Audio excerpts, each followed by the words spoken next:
ਸੂਹੀ। ਮਹੱਲਾ ਪੰਜਵਾਂ। ਤਉ ਮੈਂ ਆਇਆ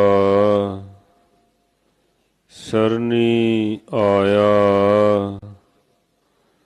ਭਰੋਸੈ ਆਇਆ, ਕਿਰਪਾ ਆਇਆ। ਜਿਉ ਭਾਵੈ ਤਿਉ ਰਾਖਹੁ ਸੁਆਮੀ, ਮਾਰਗ ਗੁਰਹੇ ਪਠਾਇਆ।